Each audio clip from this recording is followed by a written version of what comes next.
Outre la fermeture de la faculté de médecine dans les universités jugées non viables, Moïndo Nzangi a enfoncé le clou en conditionnant l'admission à la faculté de médecine par l'obtention de 70% à l'examen d'État. Bernard Kayumba qualifie cette décision de populiste parce que non débattue au Conseil des ministres. Madame, c'est encore une fois une décision populiste que je condamne en tant que défenseur de la jeunesse congolaise.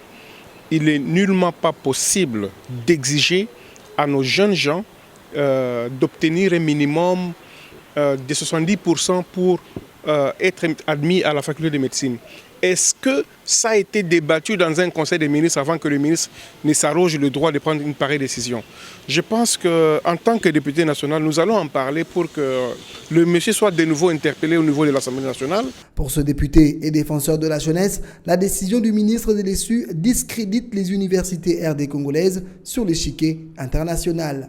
Le fait même de dire que il y a des universités qui lui jugent à tort non viables, c'est décrédibiliser le pays sur l'échiquier international. Et pourtant, ces différentes institutions sont habilitées à fonctionner par les décrets, par les arrêtés ministériels qui sont des actes réglementaires.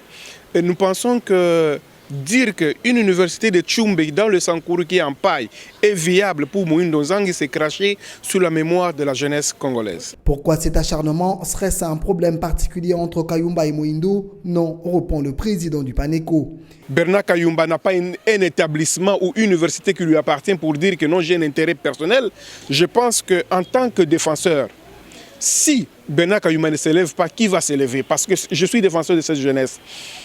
Comme l'avenir de la jeunesse est hypothéqué, je vous dis, c'est beaucoup de médecins qui pleurent à l'heure actuelle. Il y a même des diplômés en médecine qui, 4 ans plus tard, ne sont pas admis à l'ordre.